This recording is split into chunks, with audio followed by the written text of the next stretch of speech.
The letter arrived on a Tuesday morning in the spring of 1882, and Abigail Ford read it 3 times before she allowed herself to cry.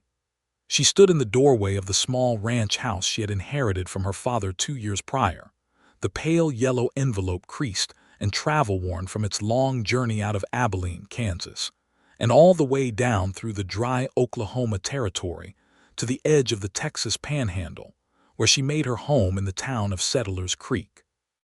The handwriting on the outside was careful and deliberate, each letter shaped with the kind of patience that suggested the writer had thought very hard before committing ink to paper. She had recognized it immediately, the way you recognize a voice before you even turn around to see the face that belongs to it. Edwin Sutton had always had careful handwriting. The letter itself was only a single page, and in some ways that made it worse. A longer letter might have contained some redemption within its paragraphs, some explanation that could have slowly led her to a different understanding, but a single page gave no room for softening. It said what it said in clear, measured sentences, and what it said was this: he was not coming. He had decided that the journey down from Abilene was too great, that the obligations he carried there were too heavy to put down, and that he believed it was in the best interest of them both to let the arrangement between them conclude quietly and without further correspondence. He wished her well. He sincerely meant that. He signed his full name, Edwin James Sutton, as though she might have forgotten who he was. She folded the letter back into the envelope, pressed it against her chest for exactly 1 moment, and then she set it on the kitchen table and walked out to the yard to take care of the morning feeding, because the animals still needed tending regardless of what letters arrived. The arrangement he referenced was one that had begun 7 months earlier, in the autumn of 1881. Abigail had placed an advertisement in the Abilene Chronicle, careful and respectable in its language, stating that a landholding widow of 28 years was seeking correspondence from a hardworking man of good character, with the intention of building a life together on a working cattle ranch in the Texas Panhandle. She had not called herself lonely, though she was. She had not said that the house felt enormous and cold in the winter months, since her father had passed, and her younger brother Charlie had gone to work the railroad up in Colorado. She had not mentioned that she often cooked supper for 2 out of habit and then sat down alone and ate what she could and gave the rest to the dog. Edwin had been the 7th man to write to her. The first 6 had written letters that were either too eager in a way that made her cautious, or too brief in a way that suggested indifference, or too focused on the land itself rather than the woman who lived on it. Edwin's letter had been different. He had written about his own life with a kind of honest plainness that she found immediately refreshing. He was 32 years old, a cattle wrangler by trade who had spent the last 4 years working a spread outside of Abilene. He had never been married. He said he was not a man of great eloquence, but that he tried to say what he meant and mean what he said. He had lost his mother when he was 19, his father when he was 24, and he said he thought a lot about what it meant to make a real home rather than just a place to sleep. She had written back that same evening. Over the course of 7 months they had exchanged 31 letters. She knew because she had kept every single one of them in a wooden box under her bed, the same box that had once held her mother's sewing patterns. In those letters they had talked about almost everything. About the work of ranching and the particular exhaustion of branding season. About the way the sky over the Panhandle turned colors at sunset that she had never been able to adequately describe but kept trying to anyway, and how he had written back that he believed some things were beautiful precisely because they resisted description. About her father's death and how it had left her both freed and adrift in equal measure. About how he had once ridden 3 days in the wrong direction during a cattle drive in a rainstorm, and had found it quietly funny, even at the time, because the cows had seemed equally confused. They had argued once mildly about the right way to train a horse, and she had felt something warm and pleased at the fact that they could disagree and still write back the next week as though it had been the most natural thing in the world. By the 4th month, His letters had begun to feel less like correspondence and more like conversation. By the 6th month, she had caught herself more than once reaching for the box under her bed just to read something he had written again. They had made a plan. He would finish out the spring calving season at the Abilene ranch and then ride south, arriving sometime in the middle of May. He had said in his last letter, the one that had preceded the yellow envelope by only 2 weeks, that he was looking forward to it in a way he could not quite explain except that it felt like the right direction to be moving. And then the yellow envelope had arrived, and he was not coming. Abigail fed the chickens and the 2 mules and the small herd of 20 cattle she ran without hired help, because she had learned after her father died that grief did not excuse you from labor on a working ranch. She mucked the small stable. She repaired a section of fence post that had been leaning badly since February. She heated water and washed herself and ate a breakfast she did not taste. She did all of this without crying again, which she considered a reasonable achievement for the day. She told no one about the letter for a full week. This was not difficult because she had few people to tell. Mrs. Claudette Hayes, who ran the dry goods store in Settlers Creek and who had known Abigail since she was a child, was the person she was closest to. But Claudette had a warm and forthright personality that meant anything told to her had a tendency to become the general knowledge of the town within 48 hours, and Abigail was not prepared to be the subject of sympathetic conversation. Tom Briggs, who owned the small saloon on the main road and had been a friend of her father's, would have listened and offered her a glass of something medicinal, which she appreciated but did not need right now. The Reverend Alston Peel would have offered prayers and Bible verses, both genuine in their way but not quite useful in the present circumstances. So she kept it to herself, which was something she had always been reasonably good at. By the end of the first week, she had talked herself into a kind of practical acceptance. It was not the same as peace, but it resembled peace enough that she could function. She reminded herself that she had known him only through letters, that a letter was not a person, and that perhaps the version of Edwin Sutton she had built in her mind across those 31 exchanges was more her own construction than a true reflection of the man.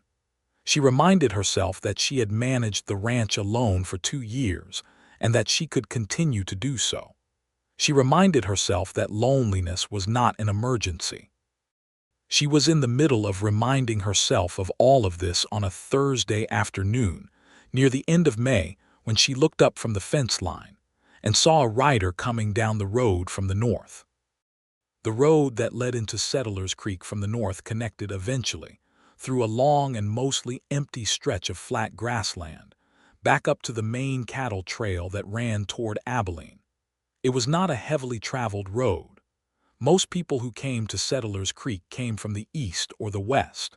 Someone coming from the north was either a cattle driver working a drive or a person with specific reason to be heading this direction. Abigail shielded her eyes against the afternoon sun and watched the rider come. He was still far enough away that she could not make out his face, only the general shape of him and the horse he rode, a tall gray animal with good lines. He rode easy, not in any hurry, which she supposed meant he was not bringing trouble. A man bringing trouble usually rode fast. She went back to the fence. By the time she looked up again, he had turned off the main road and was coming up the long track that led to her property, and now she could see him more clearly. He was a lean man, broad in the shoulders, wearing a dark coat that had seen considerable travel. He had a hat pulled low against the sun.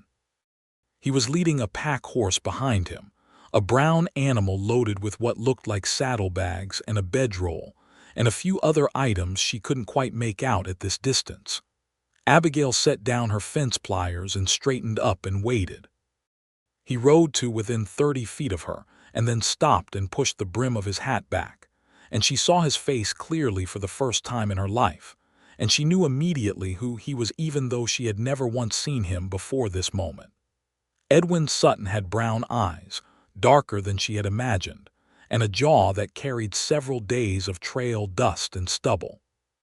He was neither handsome nor plain in any uncomplicated way, but was instead the kind of face that the longer you looked at it, the more you found in it.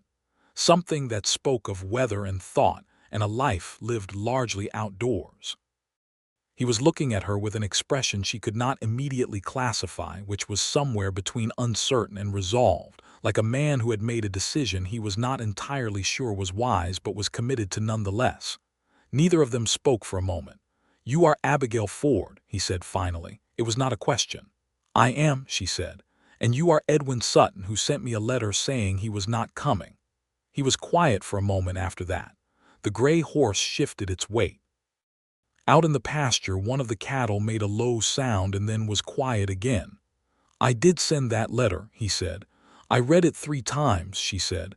"I wrote it twice," he said. "The first version was longer and I did not think it said what I meant, so I wrote the second one, which I think also did not say what I meant, but at least it was shorter." Abigail looked at him for a long moment. The afternoon light was coming from the west now, and it caught the dust on his coat and the silver hardware on his saddle and turned everything a particular shade of amber gold that was common to the Panhandle at this time of day. "What did you mean?" she said. He looked off toward the horizon for a moment, then back at her. "That I was afraid," he said, "which I am not proud of. But I thought you deserved the truth of it rather than some sensible-sounding excuse about obligations." Abigail considered this for several long seconds. She was aware of many things simultaneously. That she was standing in a field in her work clothes with dirt on her hands and her hair escaping its pins in several directions. That this man had ridden what she estimated to be at least 3 days south from Abilene after sending her a letter saying he would not. That she had spent the last several weeks carefully and methodically disassembling the particular tenderness she had allowed herself to feel for him, and that she was not entirely certain what to do with him now that he was here. "You rode 3 days," she said. "4, actually," he said.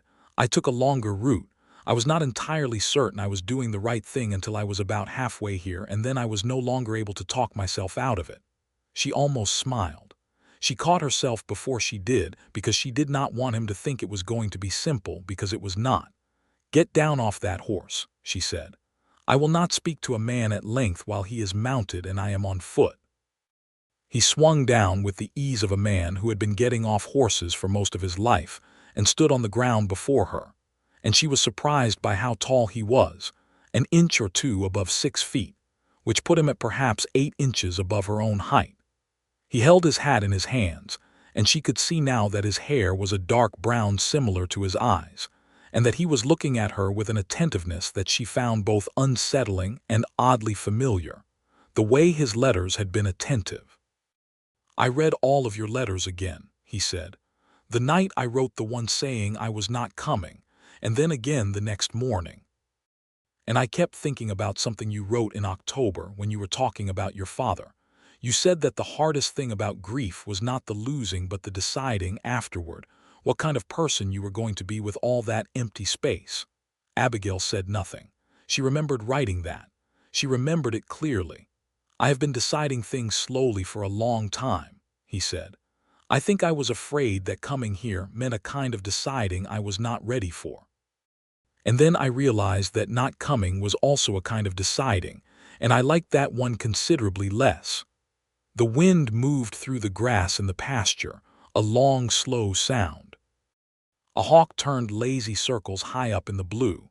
"You should have written again before just appearing," she said. "I know," he said. "I sent the letter on a Tuesday and I left on the Wednesday. There was not time for a second letter to arrive before I did." She studied his face, looking for the 31 versions of him she had accumulated across those months of reading, looking to see whether this actual person standing in her field confirmed or contradicted them. He was quieter in person than she had somehow expected, though she did not know why she had expected otherwise. He was steady in the way he stood. He did not look away when she looked at him. His hands, which held the hat, were calloused and square, a working man's hands. "Have you eaten?" she said. "Not since this morning," he said. "Then put your horses in the small corral on the east side of the barn," she said, and come to the house when you are done." She turned and walked back toward the house without waiting to see if he would, because she needed the distance to think, and because she was not yet ready to let him see how completely undone she was by the fact that he had come after all. Inside the house, she moved with a kind of controlled speed that she associated with tasks that required not thinking too hard. She washed her hands and face at the basin. She changed her work shirt for a plain blue one that was clean and decent. She went to the kitchen and looked at what she had, which was enough. She had a pot of beans that had been cooking low since morning, and bread she had baked 2 days ago, and cold roast chicken from last night's supper. She had dried apple preserves and a small brick of cheese that she had gotten from Mrs. Hayes last week. It was ordinary food, a working woman's supper, not a celebratory meal. But something in her, some deep stubborn habit of care, went to the shelf where she kept the good plates and took down 2 of them. She set his place at the table. She stood back and looked at it for a moment. The 2 plates, the 2 sets of silverware, the 2 cups on the checked cloth, and something tightened in her throat that she refused to name out loud. She had set this table for too many times in her imagination over the winter months, had thought about it in the particular quiet way you think about things you are hoping for but are afraid to say plainly. And then the letter had come and she had stopped imagining it, had deliberately unlearned the habit. And now here she was, setting his place at the table anyway because he had come anyway, and because whatever else was uncertain about this situation, the practical reality was that he had ridden 4 days and not eaten since morning. She heard him knock on the open door frame before she heard him step inside, and she appreciated that courtesy, the knock before entering. "Come in," she said. He came in and removed his hat and looked around the room the way a person looks at a place they have heard described many times and are now seeing for the first time, measuring the reality against the imagined version. She watched him take in the fireplace with the iron crane and the good cooking pot. The curtain she had sewn herself from flour sacking dyed a pale blue, the braided rug her mother had made, the shelf of books along the west wall, which held perhaps 40 volumes, a significant number for a working ranch in the Texas Panhandle in 1882, the small framed portrait of her father on the mantelpiece.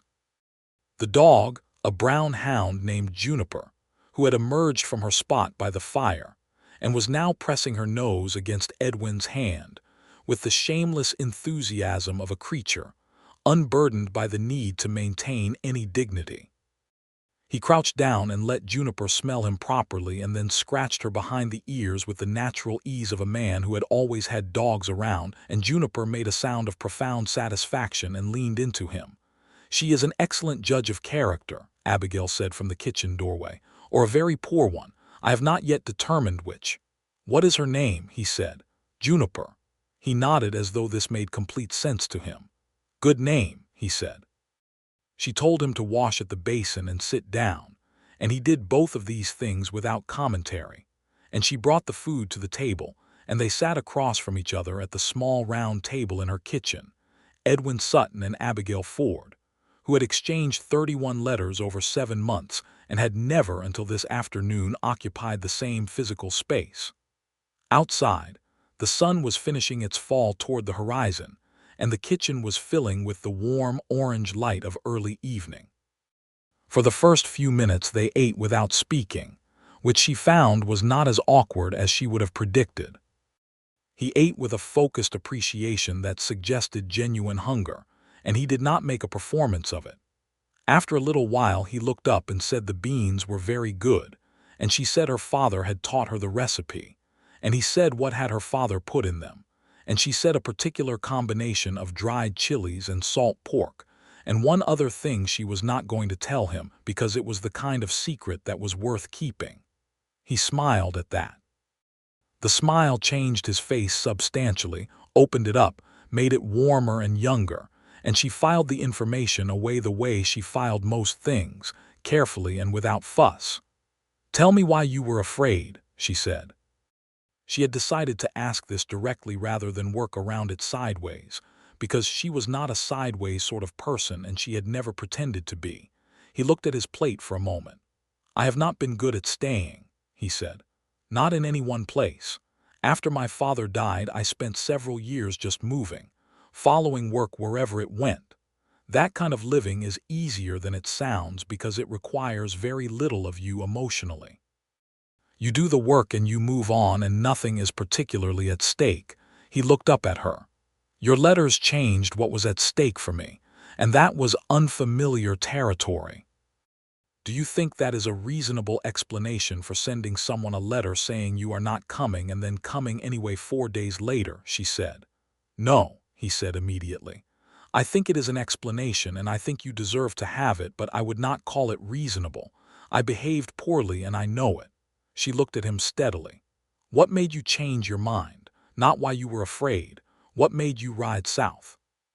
He was quiet for a moment, looking across the table at her with those dark eyes that held something in them she was beginning to identify as a kind of careful honesty.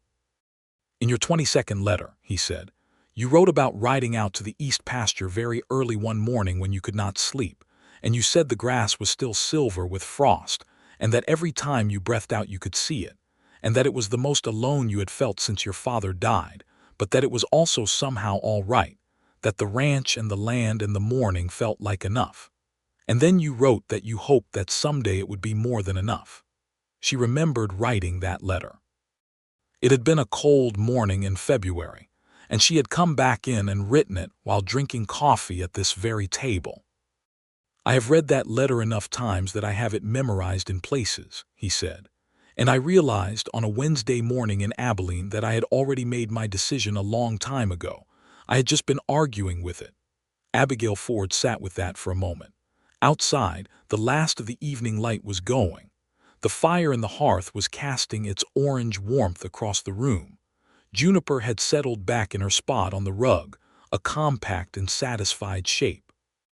"I am glad you came," she said at last, and she said it plainly and without qualification, because it was true and because she had decided not to be afraid of it being true. "But I want you to understand that I am not going to make this entirely easy for you." "I would not want you to," he said. "Good," she said, "because I am not built for easy in any particular direction." He looked at her and the smile came back, slower this time, like something that had been thinking about appearing for a while before it finally did. "I have gathered that," he said, "from the letters." They did the dishes together afterward, which was a small domestic thing that felt surprisingly significant. The way the first time you do anything ordinary with a person feels notable. She washed and he dried, and they talked about the ranch while they worked, the practical details that were genuinely pressing. She had 20 head of cattle and 2 mules and the chickens and Juniper. She had 300 acres of decent grazing land, a good well, and a barn that needed some work on its north wall before winter. She had managed it all alone for 2 years because she had no choice, but she was honest with him about the fact that certain things had fallen behind. He asked good questions, the kind that showed he understood what he was asking about, and she found herself talking with a freedom she had not known she had been missing, the freedom of talking to someone who spoke the same professional language, who understood the particular mathematics of running a small ranch at the edge of the frontier. "How much do you know about horses?" she said. "Considerable," he said. "I spent 2 years with a man in New Mexico who bred quarter horses. Best 2 years of learning I have ever had. I have been meaning to expand in that direction," she said. "The cattle operation alone is tight on the margins. Quarter horses are a good investment here," he said. "There is always demand. Ranchers, cavalry, freighters." They talked for another hour, and somewhere in that hour the conversation ceased to be about the ranch specifically and became more general, ranging out into things they had covered in the letters and passed them into new territory. He told her about a cattle drive he had worked 2 years ago where a series of storms had pushed them so far off course that they had ended up riding through a landscape so strange and dramatic that he had not been able to describe it to anyone because he did not have the words for it. She told him about the summer before her father died when the creek had run dry, and she had spent 6 weeks hauling water in barrels from the spring 2 miles east, and how by the end of it she had developed an opinion about water so strong and so personal that she still thought about it every time it rained. She made coffee and they drank it at the table, and the fire burned low and the night outside was full of the particular sounds of the Texas Panhandle in late May, the wind in the dry grass, the far-off call of something in the dark. "You will sleep in the barn," she said when the evening was clearly ending. "Of course," he said. "I have a clean bedroll you can use. There is a good lantern." "I have my own," he said. She showed him to the barn and found him the extra blanket she kept on the shelf near the tack room, and she stood for a moment in the barn doorway while he got his horses settled and unpacked what he needed for the night. The gray horse's name, she learned, was Compass, and the brown pack horse's name was No Account, which she thought was an excellent name for a horse. "Edwin," she said. He looked over from where he was unsaddling Compass. "I am glad you came," she said again, because once had not seemed like enough. He looked at her with a steadiness that settled something in her chest that had been unsettled since Tuesday. "I am glad I came too," he said. She went back to the house and to bed, and she lay in the dark for a long while looking at the ceiling, and what she felt was something she was not going to name yet because it was too early and she was too careful a person for that. But it was substantial, and it was warm, and it was already doing its quiet work in her. In the morning she was up before first light, as was her habit, and when she went out to the yard, she found that Edwin was already up as well, already at work mending the lean-to fence that she had been meaning to get to since March. He had found the fence pliers and the wire coil she kept in the barn, and he was working steadily in the gray pre-dawn, and when he heard her boots on the ground, he looked up and said good morning in a tone that was just the right kind of ordinary, not overly cheerful, not stiff, just good morning the way you say it to someone you know. She said good morning back and went to start the fire for breakfast. She made flapjacks and fried fatback and coffee, and they ate on the porch in the cool morning, watching the sun come up over the flat land in the east, and she thought that this, specifically this, the coffee and the porch and the shared morning silence with the sunrise doing its slow, dramatic thing in the sky, was exactly the thing she had imagined and had tried to stop imagining when the letter came. And the fact that it was now real and present rather than imagined was an adjustment her feelings were making in real time. The days that followed built themselves one on top of another with a kind of natural logic that she had not quite expected. They worked together from early morning until evening, and they were well matched in a work sense, meaning that he was capable and willing, and did not need to be directed except on ranch-specific things he had not yet had time to learn, and that he had the quality she valued most in a working partner, which was that he was present and attentive. He paid attention to what needed to be done and did it without requiring management. He was sleeping in the barn and she was sleeping in the house, and this was proper, and they both understood it without discussing it. The people of Settlers Creek were not distant from Abigail's life, and she cared about her reputation, not out of vanity but out of practical sense. A woman alone who ran a ranch needed the respect and cooperation of her neighbors in a concrete and daily way. She brought him into town on the third day to introduce him, and this was its own small social performance that required navigation. Mrs. Claudette Hayes came out from behind her counter at the dry goods store and looked at Edwin with the frank appraisal of a woman who has known a girl since childhood and takes her romantic prospects seriously, and said he seemed like a solid fellow, which from Claudette was considerable praise. Tom Briggs at the saloon shook his hand and asked him several pointed questions about his ranching experience that he answered straightforwardly, and Tom said afterward to Abigail quietly that the man appeared to know what he was talking about, which was Tom's version of approval. The Reverend Peel saw them in the street and came over and welcomed Edwin to Settlers Creek with the combination of warmth and implied expectation that was his particular gift, and Edwin thanked him politely and said nothing that could be interpreted as a commitment in any direction. Afterward, Walking back to the wagon, Abigail said, "He will expect us to come to church on Sunday." "I have no objection to church on Sunday," Edwin said. "I was not asking whether you had an objection," she said. "I was giving you information." He looked at her sidelong. "I have noticed," he said, "that you do that." "Do what?" "Present things as information when they are also somewhat instructions." She was quiet for a moment. Then she said, "Is that a complaint?" "No," he said. "I find it efficient." She decided she was not going to dignify that with an answer, but she was also aware that she was fighting back a smile and losing. They went to church on Sunday. Edwin sat beside her in the pew and shared the hymnal without being asked, holding it between them at a height comfortable for both. And she thought that this small courtesy said something about him that she filed away with the other things she was accumulating. The careful catalog of Edwin Sutton in person versus Edwin Sutton in letters, the two of which were turning out to be more consistent than she had dared hope. After church, Claudette Hayes invited them to Sunday dinner, an invitation that came with the weight of serious social intention behind it, because Claudette's Sunday dinners were known and attended, and you did not turn one down without cause. There were 7 people at the table in the Hayes household, including Abigail and Edwin managed himself beautifully, meaning that he was neither too quiet in a way that would seem distant nor too loud in a way that would seem performing.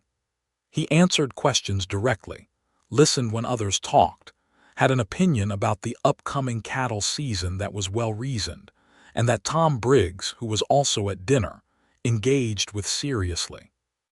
On the walk home, with the wagon rolling easy through the late afternoon, Abigail looked over at Edwin on the bench beside her and said, "They like you. Mrs. Hayes asked me twice if I had family I was expecting to visit," he said. "I believe she was determining whether I was going to stay." "What did you tell her?"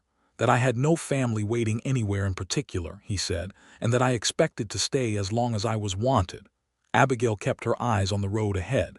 "And what did she say to that?" "She said she was going to pray on it," he said, "which I took to be a positive sign." "With Claudette, prayer is always a positive sign," Abigail said. "If she disapproved of you, she would have said so directly." 2 weeks had passed since his arrival, and the question of what they were to each other had not yet been addressed directly. This was partly because they had been busy, which was genuine and not an excuse, but it was also partly because Abigail was being careful. She had been careful in the way that someone is careful when they have already been hurt once in this specific situation and do not wish to be hurt again. She valued him. She trusted him more each day, but trust was a thing that grew incrementally, and she was unwilling to rush it. Edwin seemed to understand this without needing it explained. He was patient in a way that did not feel like waiting, meaning that he was not hovering in a state of suspended expectation, not watching her with pleading eyes, not maneuvering for closeness.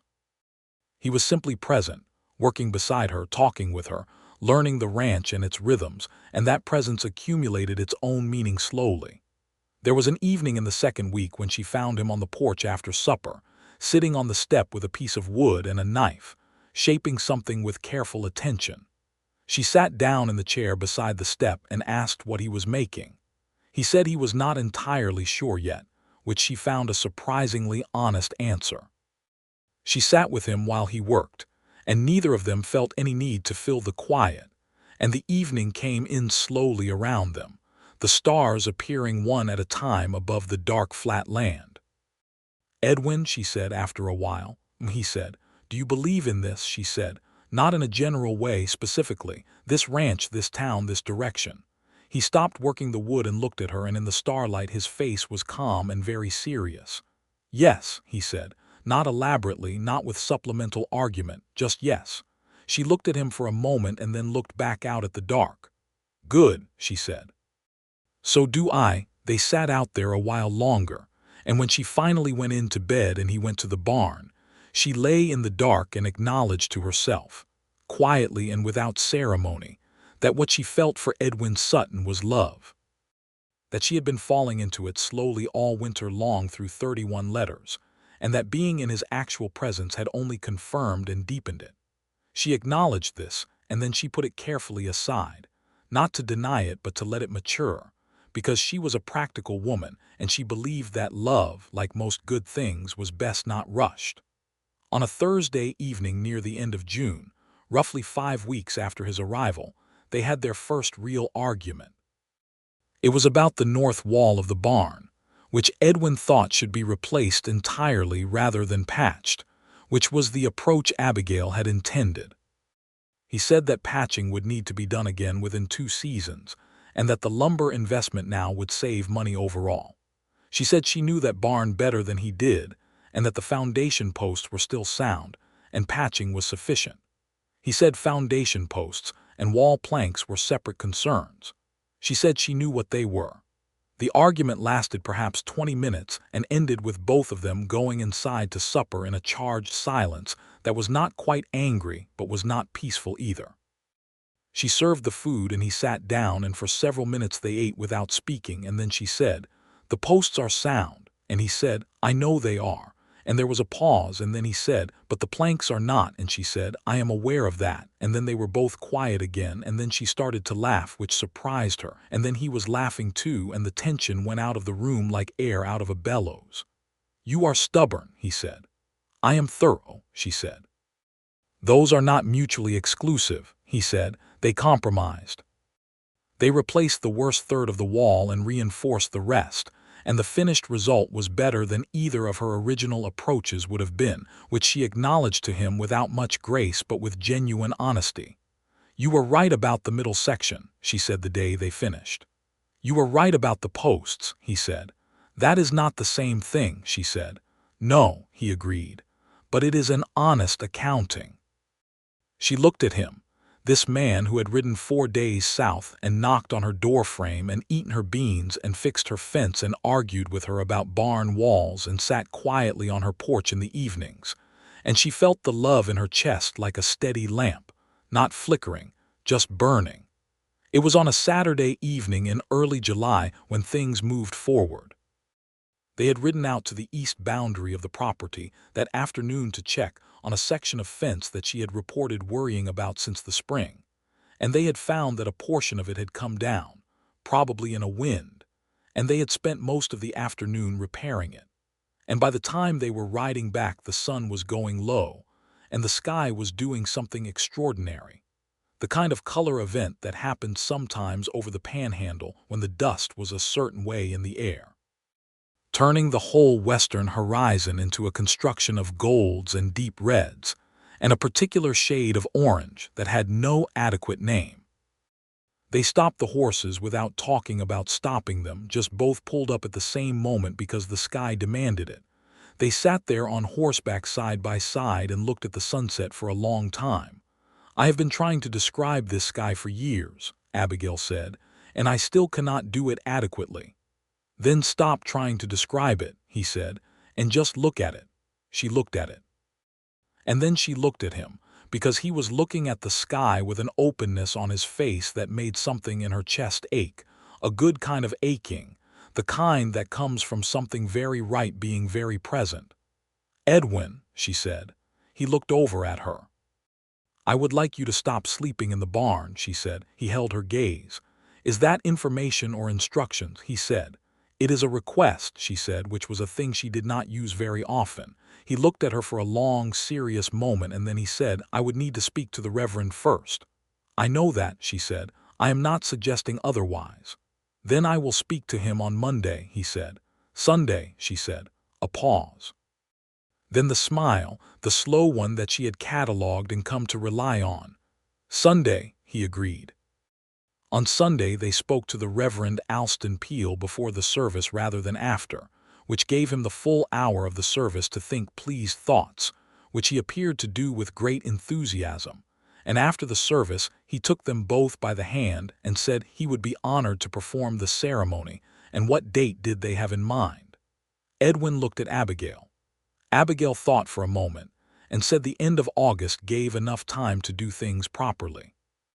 The Reverend said the end of August was an excellent choice, and that he would begin preparing his remarks immediately. Claudette Hayes, who was standing close enough to have heard most of this, said she would organize the women of the congregation for the reception, which was not a question but a statement, and one that brooked no disagreement, and nobody offered any.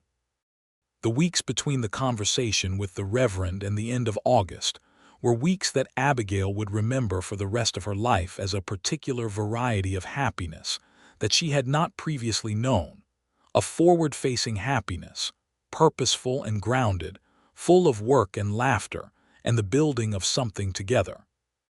There was so much practical work to be done, because planning a life together when both people are starting from scratch required decisions about nearly everything, and they made those decisions with the same combination of argument and compromise and mutual respect that had characterized the barn wall.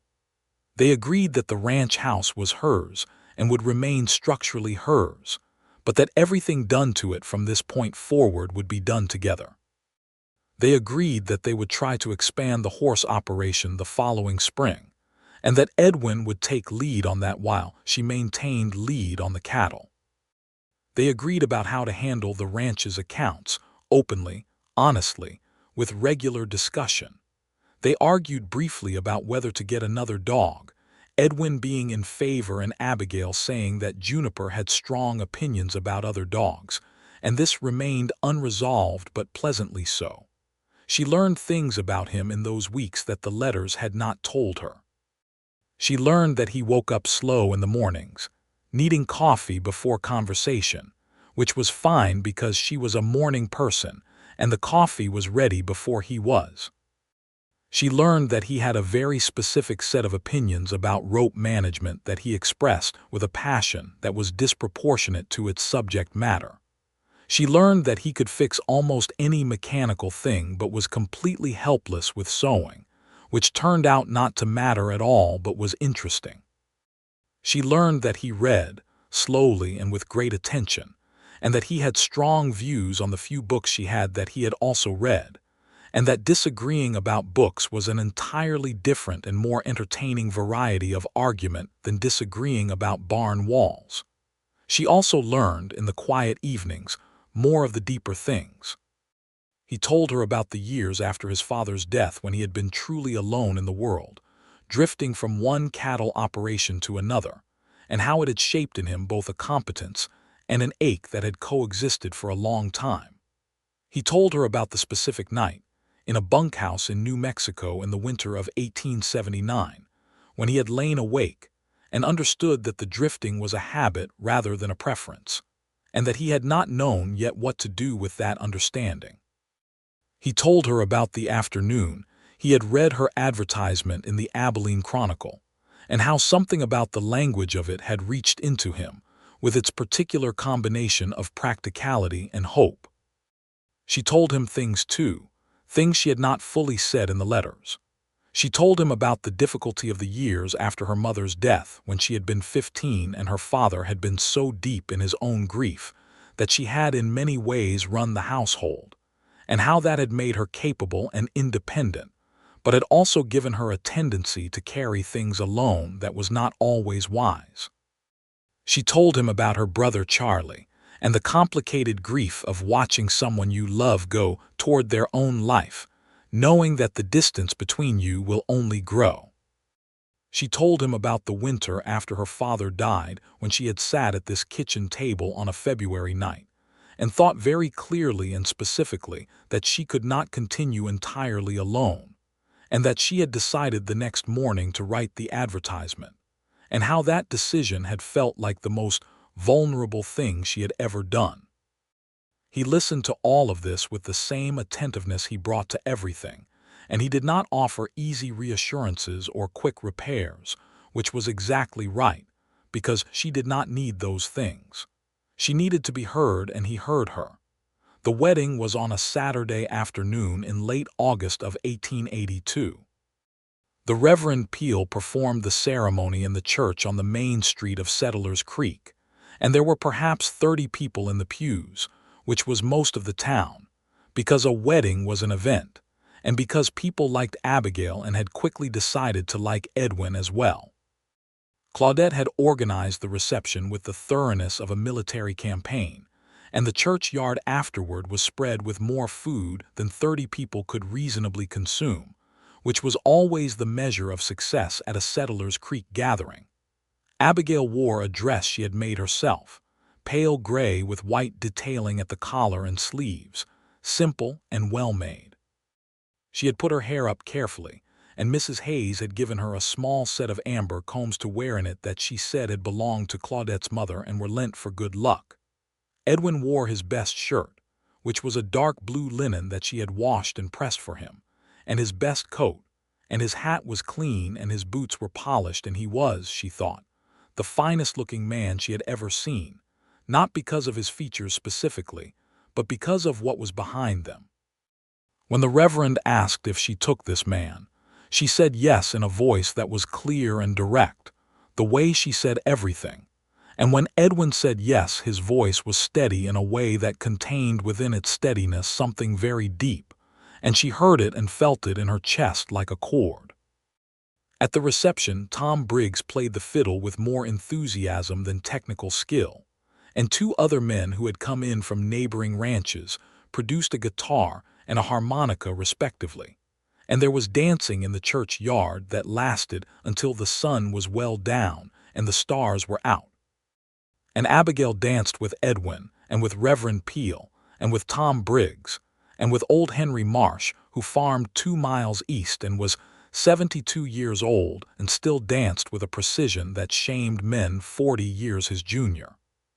She danced and she was happy, clearly and fully and without reservation, and she let it show because she had decided that this was one of the times in life when showing it was the right thing to do. At the end of the evening, when the last guests had gone and the churchyard was quiet under the stars, she and Edwin walked home together through the warm summer night, and the road was silver in the moonlight and the dark grass moved in the night wind on both sides of them. And she took his hand as they walked, and he held it with the same steadiness with which he held everything.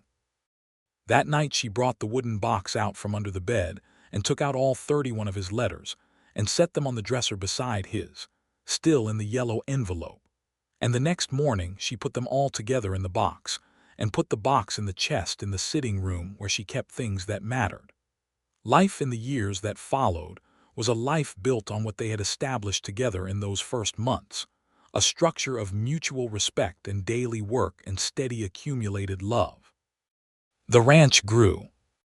In the spring of 1883, they acquired their first 4 breeding quarter horses, a stallion Edwin named Latitude and 3 mares, and the horse operation expanded steadily over the following 2 years until it was producing 18 to 20 foals annually and had become known in the region for quality. The cattle herd grew more slowly but steadily, and by 1885 they were running 60 head, which was a meaningful operation for a ranch of their size. They hired a hand, a young man of 19 named Pete Alcott, who came to them from a broken-down farm family east of the creek, and who turned out to be one of the hardest workers either of them had ever encountered. Pete slept in the bunkroom they had added to the barn and ate supper at their table most nights, and was in most practical respects a member of the household, without anyone having explicitly decided it. Abigail taught him to read better than he had, which he had asked her to do one evening with a directness and humility that she found entirely winning, and Edwin taught him everything he knew about horses. Settlers Creek itself grew through those years. A new general store opened in 1883. A doctor named Havorson arrived in 1884, which was a genuine relief, because the nearest doctor before that had been 20 miles east. A schoolhouse was built in 1885, which became relevant to Abigail and Edwin's lives in a specific and personal way when their son was born in the winter of 1884. They had not known until he was well on his way that he was coming, though in retrospect the signs had been clear to everyone except Abigail herself, who Claudette Hayes said was the most practically minded woman on the frontier, but apparently incapable of identifying the obvious when it concerned herself. Edwin had figured it out before she told him, and had spent a week being very careful and attentive in a way that she had found puzzling before she finally said what was going on. And he had looked at her with a quiet joy that was so complete and so undefended that it went through her like light through a window. Their son was born on the 2nd of January, 1884, in the bedroom of the ranch house, with the doctor and Claudette Hayes in attendance and Edwin in the kitchen trying not to pace, which he failed at comprehensively. The birth was long and difficult, and there were several hours in the middle of it when Abigail drew on every reserve of stubbornness she possessed, and she had considerable reserves. But at the end of those hours there was a boy, a solid, red-faced, furiously vocal boy, and the doctor pronounced him excellent, and Claudette cried unashamedly, and Edwin came in and sat on the edge of the bed, and held his son for the first time with a carefulness so intense it was almost formal, and then he looked up at Abigail, and she saw something in his face that she had no word for and did not need one. They named him Thomas Ford Sutton, Thomas for Edwin's father, Ford for her own. Thomas was a child of the Panhandle in every fiber of his being, loud and sturdy and curious about everything, with his father's dark eyes and his mother's stubborn will, and the combination was both delightful and exhausting in approximately equal measure. He walked early and talked early and had opinions, firmly expressed, from an age at which opinions are generally not expected. Edwin handled him with a patience and a humor that Abigail found every day newly impressive, and she handled him with a love so direct and unornamented that the child never once in his life had cause to wonder whether he was wanted.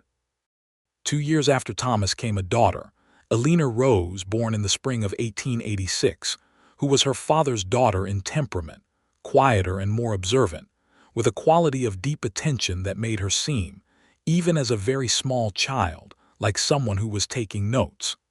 Abilene had her mother's gray eyes and her father's patience and a laugh, when she produced it, that was so complete and wholehearted that it stopped everyone around her and made them smile.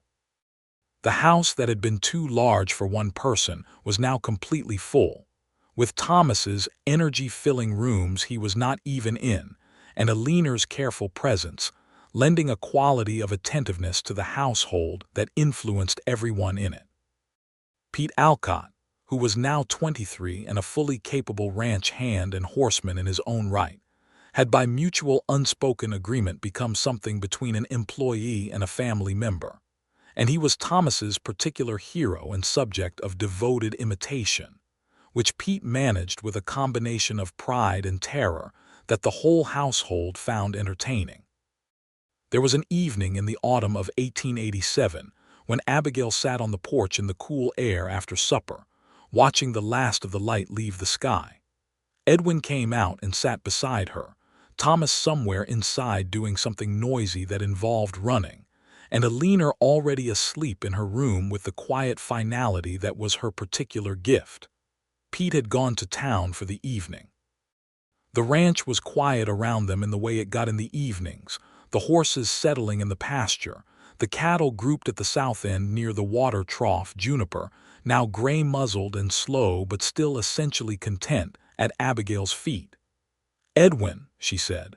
He said, "I have been thinking about something." "That sounds familiar," he said. This was a joke between them by now because she was always thinking about something. "When that letter came," she said, "the yellow one, I read it 3 times. He was quiet. This was not a thing she had brought up often, the letter and its aftermath, because it was not in her nature to revisit resolved things without cause. But sometimes in the evenings certain things came to the surface and deserved to be said. "I know," he said. "I spent a week being entirely practical about it," she said. "Very rational, very composed, telling myself all the sensible things, that I had known you only through letters. That I could manage alone, that it was probably better this way." "Were you successful?" he said. "No," she said, "not particularly." He reached over and took her hand, which was resting on the arm of the chair, and held it the way he had held it on their wedding night walking home under the stars. "The thing that I have thought about," she said, "and I have thought about it a number of times, is what would have happened if you had not come. If you had made the same decision and stayed with it instead of getting on your horse on Wednesday morning. I know what would have happened, he said. Tell me. I would have continued doing exactly what I had been doing, he said, which was living a life that was competent and functional and missing something I had already identified but was afraid to go toward. And you would have continued doing the same, in your own version. And Thomas and Abilene would not exist, and this ranch would be smaller, and Juniper would have no one to scratch her ears in the particular way that she requires, and on balance the world would have been considerably diminished. Abigail looked at him in the fading light, this man she had married, this man she had come to know more deeply in the years of daily life together than she had thought possible to know another person, and she felt the love in her chest as a thing so settled and certain that it was like the ground under her feet, there without announcement, reliable in the most fundamental way. I set your place at the table, she said. What? That first evening, she said. When you came out of the barn after settling the horses, I had gotten the food ready and I set your place at the table. I used the good plates. He was quiet for a moment, looking at her. I had not planned to, she said. It just happened, and I stood there looking at the two plates and I thought he came anyway and here we are. And something in me that I had been keeping very careful and very contained since that yellow letter came, something let go. He lifted her hand and held it to his chest for a moment, just held it there, and she could feel his heartbeat under her palm, steady and warm. I nearly did not come, he said. I want you to know that. I nearly talked myself out of it and stayed in Abilene and let the wrong decision stand. And the only reason I did not is because of who you are as you showed yourself to be across those letters. You were so honest and so capable and so entirely yourself that I could not construct a comfortable lie about why it was better not to go toward you. She turned her hand over in his and held his hand properly, fingers interlaced, the way they had held hands 1,000 times in the years between that first October and this October on the porch. I am glad we are stubborn, she said. I am glad you put the good plates out, he said. She laughed, a genuine and full laugh that she felt in her whole body, and beside her Edwin was smiling the slow smile that she had catalogued on that very first afternoon and had never tired of seeing. Thomas came to the screen door and pressed his nose against it, and said there was a moth inside that was very large and he did not know what to do about it, and Edwin said he would come and help in a moment. And Thomas said it was very large and very fast, and Abigail said that he was the son of two people who had dealt with worse than moths, and she had faith in him. And Thomas considered this, and then went back to deal with the moth, and Edwin squeezed her hand once before going inside. She sat for another few minutes in the evening air, Juniper a warm weight against her feet, the stars beginning their slow appearance above the flat dark land. She thought about the yellow letter and the Tuesday it had arrived, about the 4-day ride from Abilene and the first sight of a gray horse coming down the northern road. She thought about good plates and 31 letters in a wooden box and the sound of a knock on an open doorframe. She thought about a man who had been afraid and had come anyway, and about a woman who had been hurt and had set his place at the table anyway, and about the particular kind of courage that is contained in the word anyway. Inside, she could hear Edwin's voice and Thomas's high-pitched reply about the moth, and then laughter, his father's and the boys together, a sound that was one of the best sounds she had ever heard in her life. She went inside. The years continued to move the way years do on a working ranch, marked not by large events but by the accumulation of seasons, each one bringing its specific texture of work and weather and growth. The spring of 1888 brought an unusually good foaling season, 18 healthy foals, and the reputation of the Sutton quarter horses spread far enough that a buyer came from as far as New Mexico to look at their stock, which was a significant thing, and was spoken of with quiet satisfaction. The summer of 1888 was dry, and they had a difficult stretch with the cattle, but they managed it without losing any animals, which required considerable work and more than a few very long days, and one extremely tense week in August when the south pasture dried up entirely, and they moved the whole herd to the north in a 2-day operation that involved all three of them, Pete and Edwin and Abigail, riding from before dawn until after dark. It was in that August that something happened that added an unexpected dimension to their story.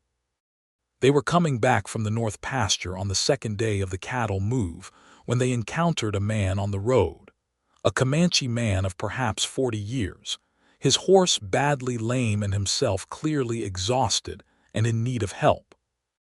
This was not an unusual thing in the general landscape of 1888 in the Texas Panhandle, a time and place of enormous injustice toward the native people, who had by this decade been largely forced onto reservations and faced conditions that were by any honest account a sustained and deliberate harm.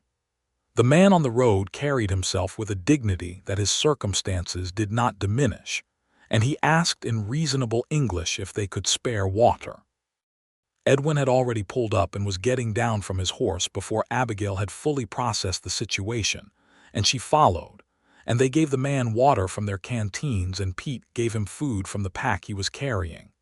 Edwin looked at the horse's leg and determined it was a stone bruise, serious but not permanent, and that the animal needed rest and poulticing. The man, whose name was Standing River, said he was trying to reach his family, who were 2 days east. Abigail said he could rest at their ranch that night and treat the horse, which was a practical offer, and Edwin said the same thing before she had finished saying it. Standing River looked at them both for a moment with an assessment that she recognized as not dissimilar to the way she had assessed Edwin on that first afternoon, measuring the reality against his experience, determining whether the offer was genuine. He accepted. He stayed 2 nights, and in those 2 nights he and Edwin talked at length about horses in a way that transcended the differences between them, 2 men who understood the same language on the same deep level. He told them about his family and about the conditions on the reservation with an honesty that made Abigail ashamed in a specific and useful way, ashamed of the systems and policies that she had benefited from without thinking about clearly enough. She listened, and she did not look away from it. When Standing River left on the 3rd morning, his horse recovered and rested. He turned at the edge of the property and inclined his head toward both of them with a formality that was also genuine courtesy, and they returned it. They did not see him again, but they thought about that exchange often in the years that followed, and Abigail found that it had permanently altered something in the way she saw the land she lived on and the history underneath it, and she considered that alteration valuable. In 1889, Thomas started at the Settlers Creek Schoolhouse, which was run by a schoolteacher named Miss Vera Olin, who had come from Ohio and brought with her a rigorous approach to learning that Thomas, to everyone's surprise including his own, turned out to love. He came home with his slate board full of arithmetic, and his head full of questions that he directed at both his parents with a velocity that made supper table conversation a genuine intellectual workout. Edwin answered what he could and said honestly when he did not know, and Thomas seemed to find the honest not knowing nearly as satisfying as the knowing, which was something Abigail found deeply encouraging about him. Abilene started school 2 years later, in 1891, and took to it with a focused intensity that made Miss Olin tell Abigail that in 20 years of teaching she had rarely encountered a child who concentrated quite the way Abilene did, and that she expected great things, which she said in the matter-of-fact tone of someone reporting something they had observed rather than offering a compliment. Abigail and Edwin were 38 and 42 respectively in the autumn of 1892, the 10th anniversary of their wedding, a date that arrived on a Saturday, and that they marked in a way that was typical of them, which was to say practically and with genuine feeling. They had a good supper, the best they could make of what the season offered, and they opened a bottle of wine that Tom Briggs had set aside for them at the saloon, because he said 10 years was a thing worth drinking too, which was generous of him and correct. Thomas, now 8 years old, ate supper with them and was allowed a small glass of the wine diluted considerably with water, which he pronounced interesting, and Abilene, 6, fell asleep at the table before the wine was opened and was carried to bed by her father. Abigail and Edwin sat at the table after the children were in bed, the fire low, the bottle between them, and talked in the way that people talk who have built a life together, ranging across the whole terrain of it, the things they had managed and the things they had not quite, the people who had come and gone from the story, the decisions that had turned out right and the ones that had turned out to require correction. They talked about Pete, who had married the previous year, a young woman named Sarah from the Alcott family's church, and who was still working the ranch but now living in a small house he had built a quarter-mile away, and who was, they agreed, going to be all right in the world. They talked about Juniper, who had died the previous winter at the considerable age, for a dog, of 14 years, and who they had buried under the cottonwood on the east side of the house, and whom Thomas had spoken a genuine eulogy for that was better than many eulogies Abigail had heard from adult humans. They had a new dog, a young red hound named Compass, after Edwin's first horse, which had been Thomas's idea and which seemed appropriate. They talked about what they wanted for the next years, the forward-looking conversation that they had been having in one form or another since the barn wall argument, refining the plan as they went. They wanted to hold the ranch at its current size rather than expanding further, because they had reached a scale that was productive without being unmanageable, and they valued the manageability. They wanted Thomas to have enough school to choose his own direction when the time came, and the same for Abilene.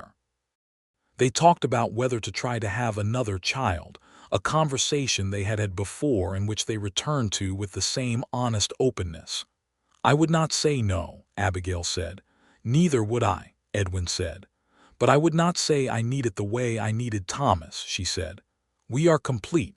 We would simply be more complete."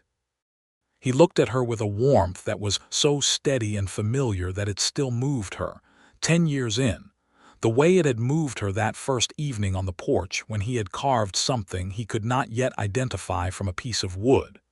He had finished that carving, eventually. It had turned out to be a small bird, a plain sparrow with its wings half spread, caught in the moment between rest and flight. It sat on the mantelpiece now, next to the portrait of her father, and she looked at it every day. In the spring of 1893, Abigail discovered she was expecting their third child, which surprised no one more than herself. The pregnancy went well, and the birth in November of 1893 brought them another son, a smaller and quieter boy than Thomas had been, but with a stubbornness about him that declared itself early and definitively. They named him James Edwin Sutton, James for a general notion of dignity and Edwin, because she wanted his father's name in him, which made Edwin go very quiet for a moment and then very carefully clear his throat and look at the ceiling, which was how she had learned over the years that he was moved beyond what his composure could easily contain. James grew up with Thomas and Abilene as his particular world, Thomas being the adventurous older brother, who initiated and sometimes needed to be retrieved from situations, and Abilene being the careful older sister who observed everything and could find things that had been lost, which was a talent that became increasingly useful as James grew into a boy who put things down wherever he happened to be holding them. James had Edwin's patience and Abigail's stubbornness, and something that was purely himself, a quality of concentrated delight in small things, a bug, a stone, the sound rain made on the roof, that was so genuine and unself-conscious that it made the people around him pay better attention to what they might otherwise miss.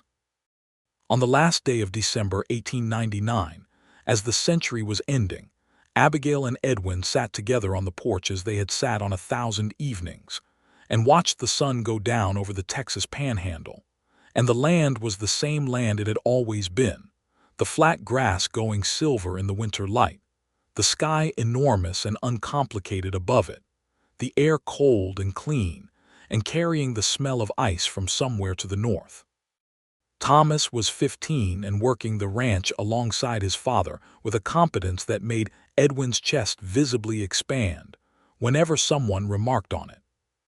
Abilene was 13 and had written 3 short essays that Miss Olin had declared the finest writing she had seen from a student of any age, and there was talk of sending her to a school in Dallas when she was old enough, a prospect that Abigail was already preparing herself for with a mix of fierce pride and preemptive grief. James was 6, inside at the moment making his extremely loud opinion known about something, probably related to supper, his voice carrying clearly through the walls. 17 years, Edwin said. Since the letter, she said. Since I rode south, he said. The letter came before that. The riding south was the decision.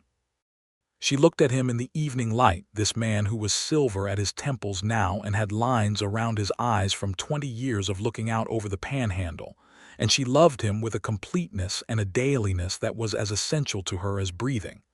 The letter was also a decision, she said, just the wrong one. Fortunately reversible, he said. Fortunately, she agreed. From inside the house came the sounds of family, James's voice, the lower tones of Pete's wife Sarah, who had come with Pete for the new year, the sound of the table being set for supper, the good plates being taken down from the shelf. Abigail could hear Abilene telling James something in a patient and instructional tone, and James arguing, and then a burst of laughter from both of them, and then quiet, and then more laughter. I think, she said, that this is exactly what I had in mind when I wrote that advertisement. Tell me what you had in mind, he said, and his voice was warm in the way she had never grown tired of, and he turned to look at her with those dark eyes that she had first seen across a pasture fence in the late afternoon of a May day 17 years ago. A working ranch that was also a real home, she said. A life that had work in it and rest in it and people in it, and enough quiet to think and enough noise to know you were not alone.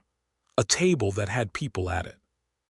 A table that had people at it, he repeated, and something in his voice told her he was thinking about the yellow envelope and the Wednesday morning in Abilene, and the 4-day ride south, and the woman who had put out the good plates and set his place at the table even when she had been hurt, even when she had not known whether to hope, because some habits of care are stronger than any letter.